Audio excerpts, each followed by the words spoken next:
দুর্নীতি দমন কমিশনের দায়ের করা 4টি মামলায় সিরাজগঞ্জের শাহজাদপুর উপজেলার প্রকল্প বাস্তবায়ন কর্মকর্তা আবুল কালাম আজাদকে গ্রেপ্তার করা হয়েছে।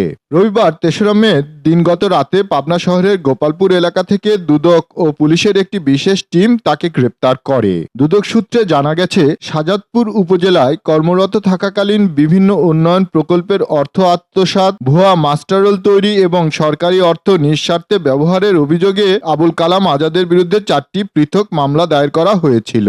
দীর্ঘদিন তদন্ত শেষে দুর্নীতির প্রমাণ পাওয়ায় তার বিরুদ্ধে গ্রেপ্তারি পরোয়ানা জারি করা হয়। দুদকের এজাহারে উল্লেখ করা হয়েছে, আসামি আবুল কালাম আজাদ কমিশনে দাখিলকৃত সম্পদ বিবরণীতে ৯,৪২,২৪০ টাকার সম্পদের তথ্য গোপন করেছেন।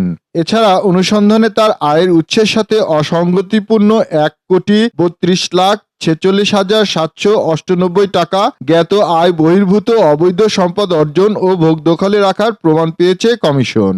মামলার বাদী দুদক পাবনার সমন্বিত জেলা কার্যালয়ের সহকারী পরিচালক সাধনচন্দ্র সূত্রধর জানান, আবুল কালাম আজাদ সরকারি পদে থেকে ক্ষমতার অপব্যবহারের মাধ্যমে এই বিপুল পরিমাণ অবৈধ সম্পদ অর্জন করেছেন। গ্রেপ্তারের পর সোমবার তাকে পাবনা সদর থানা হেফাজত থেকে সংশ্লিষ্ট আদালতে পাঠানো হয়েছে।